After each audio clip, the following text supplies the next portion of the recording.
Spoken word. Sige na lang. Oo, sige kayo. Pwede bang marinig ng kahit? Yan na. Sige, marinig, John Paul. Magsasaka, yun ang madalas nilang tawag sa akin. Madalas, sila'y napapabili sa aking gawahin, pamilya, guro, kaibigan, na isa kong kilalanin dahil sa trabaong pagtatanim, nais na asamin. Magsasaka, kailanman, hindi ko to ikakaiya sapagkat dito ako nabubuhay ng payapa. Sa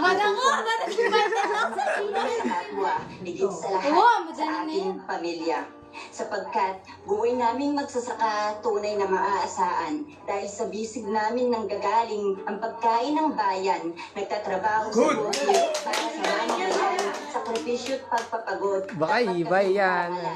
Dahil kami ang arim na turingan ng kabukiran, tunay kaming mga bayani ng ating bayan. Pawis man namin, basa na sa katawan, taglay nitong buhay para maging kalakasan.